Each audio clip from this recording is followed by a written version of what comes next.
ज्योति जी ने कमेंट करके पूछा है कि गुरुजी कृपया हमें बताएं कि ये नॉन जजमेंट क्या है, इस पर हमें गाइड कीजिए।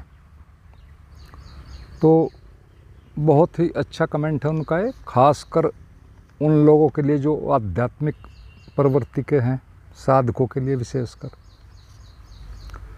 तो थोड़ा हम शुरू से समझते हैं कि मनुष्य के जो विश्लेषण यदि हम करें, उसके तल पर विश्लेषण के यदि हम देखें, तो हर मनुष्य 3 भागों से मिलकर एक तरह से बना है। सबसे बाहरी उसका जो है एक तरह से वो उसका भौतिक एक तरह से कहो फिजिकल अपीयरेंस है, यानी उसकी संपत्ति, धन, पद, उसके दूसरों से एक तरह से संबंध, लोगों की उसके बारे में राय, समाज में उसका स्थान, इज्जत आदि आदि। ये सबसे पहले हम यही देखते हैं किसी के भी बारे में कोई जजमेंट लेने से पहले, और अधिकतर लोग इसी पर एक तरह से देखकर फाइनल एक तरह से बात को कर देते हैं कि कोई आदमी कैसा है। फिर एक दूसरा होता है, वो होता है उसी मनुष्य के शरीर को देखकर, शरीर सुंदर है, असुंदर है, वो स्त्री है, पुरुष है, उसका व्यवहार कैसा है, वो स्वस्थ है, बीमार है, क्या उसकी एक तरह से अवस्था है। ये इस तरह की बहुत सी बातें हैं, यानी शरीर से जुड़ी हुई चीज़ों को देखकर हम जजमेंट लेते हैं नंबर 2 पर। और एक कहावत भी है, कहावत क्या, वो साइकोलॉजिकल फैक्ट है कि हम सबसे पहले किसी आदमी के चेहरे को देखते हैं और फिर उसके जूतों को देखते हैं, जिसका इनडायरेक्टली ये मतलब है कि हमने उस आदमी को ऊपर से नीचे तक देख लिया। ये साइकोलॉजिकल चीज़ें हैं। तो नंबर 2 पर हम उसके शरीर को एक तरह से देखकर उसके बारे में कुछ जजमेंट लेते हैं, और अंत में आती है उसकी एक तरह से मानसिक दुनिया, उसके विचार, उसके भाव, उसकी बुद्धिमत्ता, उसके दूसरे के प्रति क्या व्यवहार हैं, विचार हैं, कैसी मान्यताएं हैं, उसकी इंटेलिजेंसी, उसका ज्ञान कहो, उसका मन मस्तिष्क का विकास कहो, उसकी स्थिति, उसकी विचारशीलता, और उसका पूरे जीवन के प्रति दृष्टिकोण कहो, और उसका दैनिक जीवन की समस्याओं को हल करने का ढंग या अक्षमता कहो। ये इस तरह की चीज़ें जो हैं नंबर 3 पर हम इन्हें देखते हैं बहुत बाद में। और किसी भी मनुष्य का असली या सही जजमेंट एक तरह से अगर कहें तो इसी भाग को, इस तीसरे वाले चीज़ को ही एक तरह से देखकर कुछ लिया जा सकता है सच में। और यही वो सच में होता भी है, क्योंकि धन संपत्ति जो है, बाहर से जो ठोस चीज़ें मिलती हैं, तो पैतृक भी हो सकती हैं, उसे पीछे से मिल गई हो विरासत में, उसकी लॉटरी भी लग सकती है, और ये सारी चीज़ें हो सकती हैं। और हो सकता है उसमें कोई भी योग्यता ना हो इन चीज़ों की। रही शरीर की बात नंबर 2 वाली, वो उसके माँ बाप से आया है, जेनेटिक है, पूर्वजों से आया है, उसका मामला है। तो ये तीसरी चीज़ें हैं, तीसरे वाला ही असली है, उससे ही उसका सही पता लगता है। और इन तीनों के बाद एक और रूप भी होता है जो कि सच में किसी भी मनुष्य का एक तरह से केंद्र होता है, उसकी बीइंग कहो, उसकी चेतना कहो, उसका इनर कोर कहो, कुछ भी कहो, उसकी आत्मा कहो। लेकिन इस तल का तो उस व्यक्ति को खुद भी पता नहीं होता, देखने वाला उसे कैसे उन चीज़ों को समझता है। और ये चौथा है, अध्यात्म में इसका बड़ा इम्पोर्टेंस है। वहाँ एक बात चलती है, दी फोर्थ। अध्यात्म में कई ढंगों से समझा गया है वर्गीकरण हमारे अंदर का, साधना के जगत का, साधना की यात्रा का। कहीं 3 विभाजन हैं, कहीं 4 हैं, कहीं 5 हैं चेतना तक के, उन पर हम यहाँ नहीं जाते। तो वहाँ भी एक फोर्थ का, दी फोर्थ का बड़ा एक तरह से महत्व है। अब आप सोच रहे होंगे कि प्रश्न तो नॉन जजमेंट का है और मैं जजमेंट लेने की प्रक्रिया बता रहा हूँ, उसका एनालिसिस कर रहा हूँ। तो यह पहली बात इसलिए मैं बता रहा हूँ कि हमें थोड़ी सी झलक अपने मन के काम करने के ढंग की मिल जाए, ये पहली बात। दूसरी बात यह भी समझ में आ जानी चाहिए कि सच में हम दूसरे के बारे में बिल्कुल सही सही जजमेंट ले ही नहीं सकते, क्योंकि उनका असली होना तो बहुत सूक्ष्म, बहुत अदृश्य, बहुत गहरे में है। और फिर तीसरी बात इसी में से यह भी निकल कर आ जाती है, एक निष्कर्ष के रूप में कहो कि हमारा जो अधिकतम संबंध है दूसरों के बारे में, और हमारे संबंध मनुष्यों से ही होते हैं ज़्यादातर, उनसे होने के कारण ही हमारे उनके बारे में सारे जजमेंट, ये निष्कर्ष आ जाता है या निर्णय या मान्यताओं को एक तरह से गलत होने की संभावनाएं पूरी मौजूद हैं। ये निष्कर्ष निकल जाता है इन 2-3 बातों को समझने से। भले ही हम इस तथ्य को स्वीकार करें या नहीं करें वो एक अलग बात है, लेकिन फैक्ट यही है। और ध्यान रखना, जीवन का तथ्यपूर्ण ढंग से देखने पर ही जीवन को उसके सत्य का पता लगता है। तथ्य सत्य में बदल जाता है, ये एक लॉ है। तो उसको हम जान सकते हैं, तथ्य को समझकर सत्य को जान सकते हैं, और सत्य को जान लेने पर जीवन में एक तरह से परम शांति कहो, आनंद कहो, सुख कहो, स्थायित्व कहो, ये सारी चीज़ें छाया के रूप में स्वयं ही आ जाते हैं। लेकिन सवाल तो ज्योति जी का जजमेंट का है, नॉन जजमेंट का है। इन दोनों को ऊपर है, सच में तो उनका नॉन जजमेंट का है। तो समझ ले कि ये सारा जीवन, अब दूसरे ढंग से हमसे समझते हैं, ये सारा जगत, सारा जीवन किसी जजमेंट के कारण ही चल रहा है। बड़ा जजमेंट यूनिवर्स का किसी ब्रह्म ने लिया, किसी परम शक्ति ने लिया। सारे स्क्रिप्चर यही कहते हैं, सारे बुद्ध पुरुष यही कहते हैं, सब अपने अपने ढंगों से कहते हैं कि ब्रह्म ने, परमात्मा ने चाह के सृष्टि बन जाए, एको असी बहुश्याम, और वो बन के चल गई। सब अलग अलग ढंगों से समझाते हैं। तो ये सृष्टि भी किसी के जजमेंट के कारण चल रही है।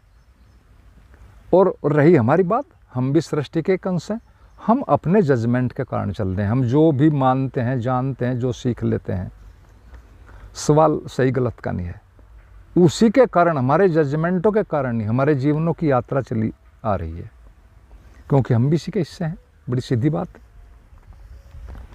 और फिर होता क्या कि जजमेंट हमने लिया, फिर उसका एक अर्थ बन जाता है हमारे अंदर, इनडायरेक्ट में ही, अनकॉन्शियसली हमारे आंतरिक जगत में, मन में अर्थ भरे पड़े हैं। हमें पता भी नहीं हमने कब किस चीज़ का क्या अर्थ लिया था, हम भूल जाते हैं। मस्तिष्क बहुत थोड़ी चीज़ों को याद रखता है, सबको नीचे पहुंचा देता है। हमारे पूर्वजों के डर आज तक हम में चले आ रहे हैं। वैज्ञानिकों से पूछो क्या क्या चीज़ें पूर्वजों से हमारे अंदर चली आ रही हैं। हर आदमी नेगेटिव सोचता है, हर आदमी के अंदर डर हैं कई कई तरह के। कारण क्या? वो हमारे पूर्वजों को डर हैं। उस वक्त की सिचुएशन, उनकी जीने का ढंग वो इस तरह का था कि वो विकसित नहीं थे, जंगली जानवरों में रहते थे, बहुत डरते थे, उनकी बहुत समस्याएं थी। वो आज तक जेनेटिकली हम में चले आ रहे हैं, जबकि आज स्थिति सारी बदल गई है। तो ये इस तरह की सारी चीज़ें चली आती हैं हमारे अंदर ही। और जीवन के दुखों का कहो, तनाव का कहो, असली कारण यही है कि हम सब के अर्थ अंदर अलग अलग भरे हैं, चीज़ों के अर्थ अलग अलग हैं। और चूँकि एक दूसरे से बात करते हैं, संबंध बनाते हैं, बातचीत होती हैं, तो फिर टकराव होगा, क्योंकि सबके अंदर अलग अलग हैं। और उस टकराव की वजह से ही फिर संबंध बिगड़ते हैं। हम सब अपने ही चीज़ों को दूसरों पर थोपना चाहते हैं, जो हमने मान रखा है, जान रखा है, जो हमने अर्थ ले लिए हैं अंदर चीज़ों के, घटनाओं के। लेकिन इस ब्रह्मांड के कहो या अपने ही केंद्र पर कहो, हमें जानना है किसी भी ढंग से, किसी भी कारण से, किसी भी साधना से, तो हमें नॉन जजमेंट की स्थिति पर आना ही पड़ेगा, देर सबेर। वो हो सकता है आप कई कई चीज़ों से गुजर कर आएँ, तब आपको इतनी होश आए, इतनी समझ आए, या इस पर आप सीधे भी आ सकते हैं, कोई रुकावट तो कहीं है नहीं। इसी पर फोकस रख कर भी इसकी महत्ता को समझ कर भी आ सकते हैं। मर्जी एक तरह से हमारी ही है, सब अपने ढंग से ही चलते हैं। जीसस के बारे में आपने सुना होगा, जिसके कि आज संसार में सर्वाधिक अनुयायी हैं। उसका एक प्रसिद्ध वचन है, जज ये नॉट। वो उस वक्त की इंग्लिश में है, जज ये नॉट, यानी आप जज मत करो किसी के बारे में कुछ भी। वो कहता है कि सबसे बड़ी गलती यहीं से होती है, यही हम करते हैं। फिर इसमें से अनेक अनेक भूलें, अनेक अनेक तनाव, अनेक अनेक चीज़ें फिर निकल आती हैं। बुद्ध के जीवन की भी एक घटना है, आपने पढ़ी भी होगी, मैं फिर उसको रिमाइंड करा दूं। वो जंगल में बैठे हैं, साधना कर रहे हैं, कोई उनके सामने से दौड़ता हुआ उधर से इधर से उधर निकल जाता है सामने से। बाद में कई लोग आते हैं, फिर वो पूछते हैं उनसे कि आप बताइए कि यहाँ से कोई स्त्री गई है क्या इधर? तो बुद्ध सिर्फ इतना ही कहते हैं कि कोई गया तो ज़रूर है, पर वो स्त्री था या पुरुष था ये मुझे पता नहीं। तो ये उनका ढंग है, ये एक फैक्ट है, कोई गया, इससे ज़्यादा वो समझने के चक्कर में नहीं पड़ते, उसे ज़रूरत ही नहीं है, उन्हें ज़रूरत नहीं। एक साधक को क्या ज़रूरत है, वो सिर्फ इसलिए पता है क्योंकि अवेयरनेस में है, कोई गया है, ज़रूर गया है। और जब आप एनालिसिस नहीं करेंगे, कोई अर्थ नहीं देंगे, कोई जजमेंट नहीं लेंगे, तो फिर रिएक्शन क्या करेंगे, रिएक्शन भी समाप्त। लेकिन हम साधक तो हैं नहीं, हमें सभी तरह की चीज़ों को समझना है, दोनों तरह की स्थिति को समझना है, साधक की भी और एक संसारिक आदमी की। पहली बात यह कि आपने किसी के बारे में कोई जजमेंट लिया, आपका मन तुरंत उसे अपने मन मस्तिष्क में एक तरह से एक उसका फिक्स अर्थ देकर फीड कर देगा, आपको पता भी नहीं चलेगा। ये ऑटो प्रोसेस है, यही होता है, ये बहुत लंबी कहानी है एक तरह से। और फिर हम भविष्य में क्या करेंगे, उस व्यक्ति को या उस वस्तु को या उस घटना को, उस फीडिंग को जो भी हमने की, उसको एक सूचना की तरह उपयोग में लाएंगे। हमारा मन मस्तिष्क जब भी कोई निर्णय लेता है तो जो सूचनाएं पहले से भरी पड़ी हैं उन्हीं के आधार पर लेता है, और उसी के आधार पर भविष्य में रिएक्ट भी करेगा, भले ही वो चीज़ फैक्टफुल हो भी या ना भी हो, या वो घटना ही बदल गई, वो व्यक्ति बदल गया हो जिसके बारे में हमने ली हो। तो यदि एक साधक है तो उसके लिए यही सूत्र है कि नो जजमेंट, नो मीनिंग। जब जजमेंट नहीं होगा तो नो फिक्स मीनिंग, और फिर नो रिएक्शन। ये एक सूत्र है मोटा मोटा, पूरी चैन है, चैन रिएक्शन है, इसको थोड़ा समझना है। और जब हम जजमेंट नहीं लेंगे तो फिर मन के चलने के आधार जो है वो स्वतः ही समाप्त हो जाएंगे धीरे धीरे। इससे फिर होगा क्या कि जो पुराने कर्मों का संचय था अब से पहला, वो कई कई ढंगों से हमारा मन कहो या हमारा जीने की शैली को उनको समाप्त कर देगा। वो कई चीज़ें हैं वो हो जाता है, ऑटोमेटिक भी हो जाता है, उसमें कोई करने की भी ज़रूरत नहीं, बशर्ते आप स्थिर रहें। और फिर आगे नए बंधन, जब हम जजमेंट नहीं लेंगे, बंधन या संस्कार वो फिर नहीं बनाएगा, तो फिर अंततः होगा क्या, फिर स्वयं में ही स्थित हो जाना ही पड़ेगा, होगा ही। मन निर्विचार हुआ, धीरे धीरे फिर अपने में ठहरना एक स्वाभाविक, एक सहज एक तरह से प्रोसेस हो जाता है, एक प्रक्रिया हो जाती है। बुद्ध की कहानी आपने एक और भी सुनी है, मैं आपको थोड़ा सा रिमाइंड करा दूँ, क्योंकि बुद्ध के साथ बहुत से लोग उनसे नाराज रहते थे, जो वैसे थे एक तरह से पंडित टाइप लोग। वो कुछ लोग तो प्रभावित हो जाते, कुछ नहीं होते थे। किसी आदमी ने कोई बात कही, बुद्ध ने अपने ढंग से उत्तर दिया, वो बहुत नाराज हुआ, इतना नाराज हुआ कि उसने बुद्ध के मुंह पर थूक दिया और गाली गलौज करता है वापिस चला गया। फिर शाम को, रात को जब उसका मन शांत था, उसने सोचा कि उसने बहुत बुरा किया है। ऐसे ही करता है हमारा मन, पहले गलती करता है फिर पश्चाताप करता है। और फिर वो अगले दिन आया और फिर उसने माफ़ी मांगी। तो बुद्ध ने कहा मैं किस चीज़ की माफ़ी दूँ, जब मैंने क्रोध ही नहीं किया तो माफ़ी किस चीज़ की दूँ, ना यहाँ क्रोध है ना माफ़ी है, तुम्हें कुछ और कहना और कहो। हम ना क्रोध करते हैं ना कोई माफ़ी की बात है, हम रिएक्शन करते ही नहीं, तुम्हें कुछ और भी कहना और भी कहो। हमें जो कहना है हम वही कहेंगे, हम ना कोई क्रोध करते हैं ना हम कोई रिएक्शन करते हैं। तुम करो जो तुम्हारा है, तुम करोगे वो तुम्हारा मैटर है। लेकिन एक संसारिक व्यक्ति के लिए यही बात एक दूसरे ढंग से लाभदायक रहेगी, जो इतनी गहरी चीज़ों को नहीं समझ सकते। उन्हें एक दूसरे फैक्ट को, बड़े सिंपल फैक्ट को अलग ढंग से समझना होगा, और वो ये है, बड़ा साफ साफ है, हम सभी जानते हैं कि इस जगत में सभी कुछ प्रतिपल बदल रहा है। यही एकमात्र सार्वभौमिक ला है, और न केवल सार्वभौमिक ला है, सच यह है साइंटिफिकली भी कि यही एकमात्र ऐसा ला है जिसका कोई भी अपवाद नहीं है। यही हमें परम सत्य में, इसको समझ कर ही हम जा सकते हैं। और सब ला जो हैं वो आगे पीछे समय के अंतराल में थोड़ा गलत हो जाते हैं, उनके अपवाद मिल जाते हैं, लेकिन इसका कोई भी अपवाद नहीं है। ये हमें सारा का सारा इस पूरे फैक्टर को समझना ही पड़ेगा। तो जब सब कुछ ही प्रतिपल बदल रहा है और जजमेंट जो कि एक सूचना के रूप में मन में अंकित हो गया है ब्रेन में, वह तो वैसा है का वैसा ही रहेगा, उसे तो बदलना नहीं है। तो फिर साफ है, बदलाव के नियम के तहत चीज़ें नहीं होंगी, स्थिति नहीं होंगी और समाधान पुराना होगा, तो पक्का है कि गलत निष्कर्ष आएगा। और ये जो बदलने का नियम हम सभी जानते हैं, इसके नियम इस नियम के अनुसार मनुष्य का मन जितना जल्दी जल्दी बदलता है संसार में, शायद इतनी कोई भी चीज़ जल्दी जल्दी ना बदलती हो, ना इतनी तेज कोई यात्रा कर सकता है। वो कहीं भी पहुंच सकता है सेकंड में। उसकी गति है सोच लेने की, बदलने की, चलने की। तो फिर तो पक्की बात है, समाधान पुराना है, स्थिति नहीं है, तो पक्का जजमेंट गलत आएगा और फिर संबंध खराब होंगे, तनाव होगा। इसके साथ ही हमें एक और फैक्ट को भी एक तरह से समझ लेना चाहिए, जान लेना चाहिए कि आप जो भी जानते हैं, मानते हैं, ये दूसरी बात है। इसी के साथ, इस बदलने वाले नियम के साथ ही आप जो भी जानते हैं, मानते हैं, हमेशा उसका विपरीत भी सदा उसके साथ गहरे में मौजूद रहता है।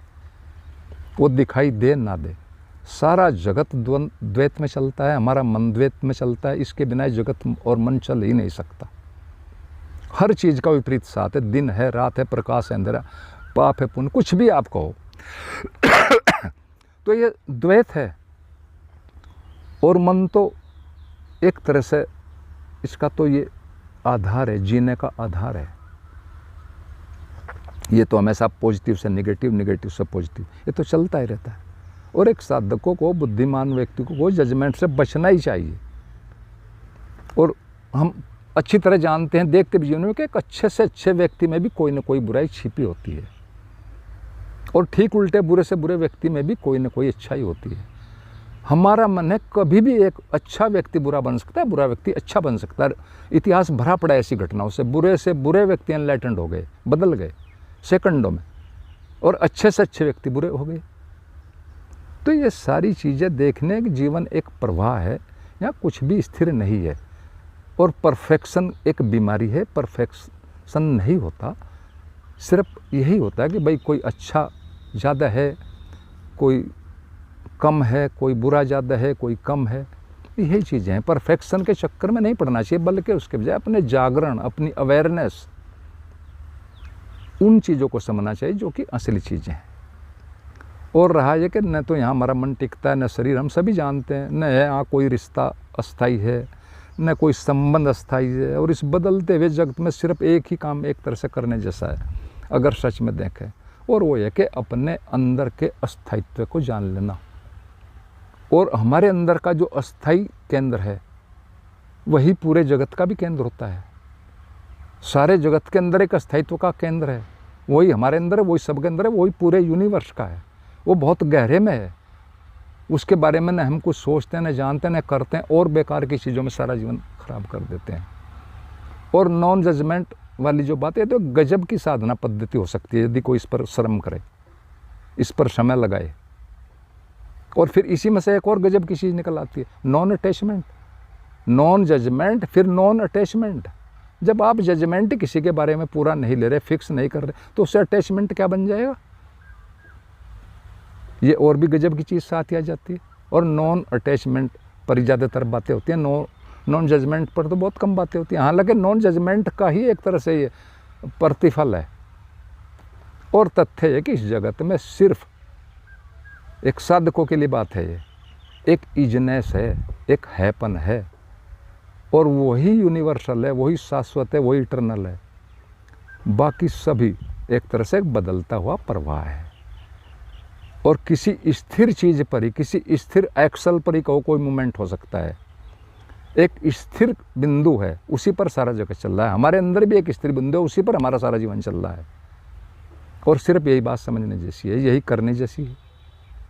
आपका मन भी किसी भी चीज़ पर शक कर सकता है, आप देखो, लेकिन अपने होने पर या अपने हैपन पर कभी भी शक नहीं कर सकता। यह सवाल नहीं कि हम कैसे हैं, कौन है, क्या है, लेकिन हम हैं, इस पर कोई शक नहीं। यही तो है वो बिंदु, इसी को तो जानना है। हमारा होना शाश्वत है, भले ही उसका रूप रंग कुछ भी बदले, वह दृश्यमान है, दृश्यमान है, ये एक अलग चीज़ें हैं। प्रवाह है यहाँ तो सारा। तो सीधी सी बुद्धिमता निकल कर आती है साफ साफ कि जो समय, शक्ति व सुअवसर हमें मिला है, अस्तित्व ने दिया है, परमात्मा ने दिया है गिफ्ट के रूप में। हमारा तो कोई योग्यता उसमें है नहीं, हमें पता ही नहीं अपना योग्यता कहाँ से आएगी। तो उसका जो उपयोग है, हम अपने शाश्वत रूप के एक तरह से विकास में कहो, जागरण में कहो, किया जाए। और न कि इसके बदले जो हम करते हैं, प्रतिपल बदल रही चीज़ें जो आज हैं कल बदल जाएंगी, उनमें अनावश्यक रूप से क्या उलझना। जितना जरूरी वो एक अलग मैटर है। और ये भी बात ध्यान रखने की ये बातें, ये विकास, ये जागरण कहीं पर भी किसी भी स्थिति में किया जा सकता है। यह सिर्फ इस बात पर निर्भर करता है, सिर्फ और सिर्फ, कि आप इसे कितना महत्व देते हैं। इसका किसी भी बात से कोई ना विरोध है, ना सच में कोई तालमेल है, ना कुछ है। यह सिर्फ इसी बात पर निर्भर है आप कितना महत्व देते हैं। जिन चीज़ों का आप महत्व देते हो, आप एक सेकंड भी नहीं लगने देते, उनमें एकदम से एक्शन लेते हैं। आपके घर में आग लग जाए, भगवान ना करे, लेकिन दुर्घटनाएं जीवन में घटती, आप एक सेकंड भी नहीं किसी से पूछेंगे नहीं, कुछ सीखेंगे हमने, सारी चीज़ें, सारा बुद्धिमत्ता आपकी एकदम एक्शन में आ जाएगी। सब एकदम बाहर, सब सारी जरूरी चीज़ें भी बाहर। कहाँ से आ गया, पहले भी आप यहीं थे। और भी इस तरह के बहुत उदाहरण है, लेकिन समझने की है कि बात, हम जिस चीज़ को अपने मन में नंबर 1 पर लेते हैं तो हमारा मन धीरे धीरे उसी की तरफ चलता है, उसको हर हाल में पाकर ही रहता है। और ये चीज़ें, अपना जागरण, अपनी अवेयरनेस बढ़ाना, अपनी सजगता बढ़ाना, ये हमारा एक व्यक्तिगत मैटर है, इम्पर्सनल मैटर है। इसमें किसी का कुछ लेना देना नहीं, सिर्फ यही व्यक्तिगत है, यही अपना है, बाकी सब कुछ तो यहाँ पर मिक्सड है इस जगत में। और जिसने ये जान लिया, सन्यासी की परिभाषा है कि जिसने जान लिया कि वह अकेला है, वही सच में सन्यासी है। यहीं से अध्यात्म की जागरण की यात्रा शुरू होती है। तो आशा है जो उन्होंने प्रश्न पूछा था उसका कुछ समाधान हुआ होगा। आप सभी ने मेरी बातों को सुना, बहुत बहुत धन्यवाद। अंत में सभी मित्रों को मेरा प्रणाम।